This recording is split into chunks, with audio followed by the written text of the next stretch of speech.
Pozdrav svima dragi naši i dobrodošli u naš novi video. U današnjem receptu ćemo raditi jedan jako jednostavni kolač za koji vam ne treba pećnica. Znači od sastojaka će nam trebati 500 ml vrhnja za šlag, šećer da skuhamo puding, oko 600 ml mlijeka, oko 100 g čokolade za kuhanje, petit keks, 2 pudinga od vanilije i 1 vanilin šećer. Pa krenimo na posao. Najprije ćemo staviti da se grije oko 600 ml mlijeka.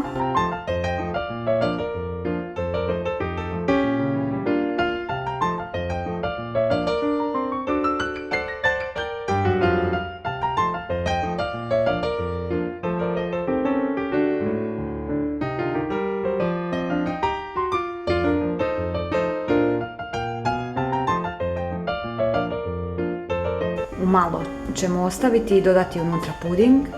U ostatak mlijeka ćemo dodati puding.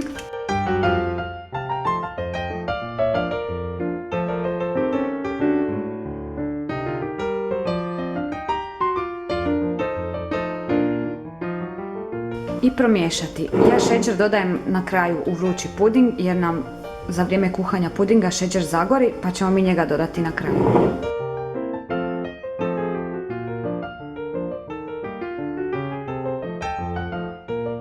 Kada nam je mlijeko zakuhalo, sada ubacujemo smjesu pudinga i preostalog mlijeka i napravimo puding.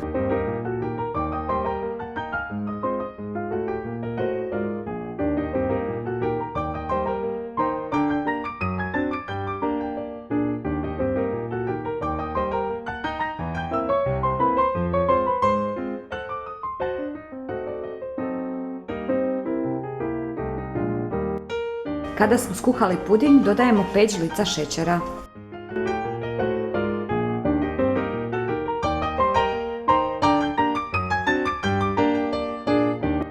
I 1 vanilin šećer.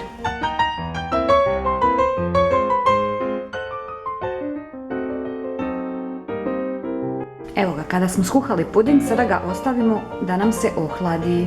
Za to vrijeme ćemo odvojiti oko 200 ml vrhnja za šlag.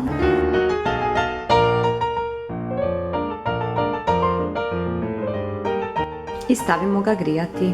Ostatak vrhnja ćemo prebaciti u jednu posudu i njega ćemo izmiksati.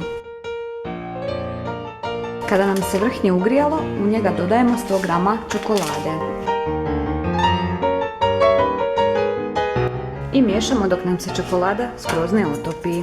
Ovo je takozvana ganaš krema. Kada nam se čokolada lijepo stopila sa slatkim vrhnjem, ostavljamo ju sa strane, a mi idemo umutiti ostatak vrhnja za šlag. Mi ćemo sada umutiti ostatak vrhnja za šlag, znači negdje oko 300 ml. Vrhnje nam je umučeno, sada ćemo ga staviti u hladnjak dok ne budemo slagali kolač. Kada nam se puding ohladio, sada dodajemo u njega oko 100 g maslaca.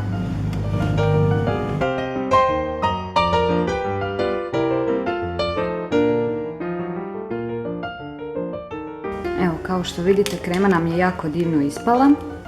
I sada idemo slagati kolač. Pripremili smo kalup, ovo je kockasti kalup, obložili smo ga sa prozirnom folijom. I ovdje imamo umjesto petit keksa turski keks. Znači on vam je kao petit keks, ali punjen s čokoladom. Znači to je petit keks punjen s čokoladom.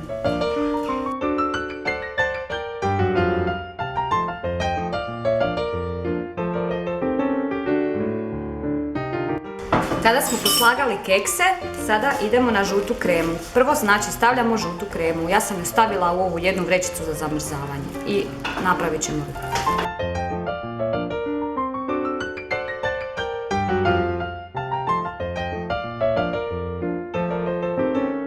Kad smo stavili i poravnali žutu kremu, dodavamo bijelu kremu, to jest umučeni šlag ili vrhnje za šlag.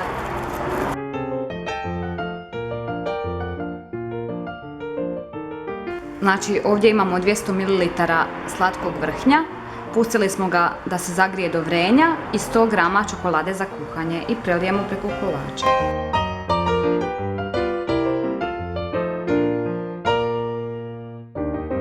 Napravit ćemo je ovako kao jedan efekt. Tako će nam kolač izgledati puno ljepše.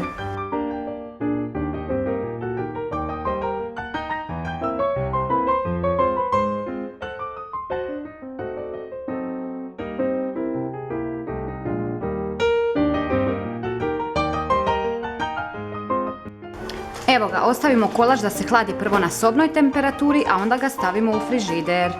Kolač je prefin i ja vam savjetujem da ga isprobate po ovom receptu. Nadam se da se vidimo i sutra, a vi nas ne zaboravite pratiti na Instagramu, na Facebooku i pretplatite se na naš kanal.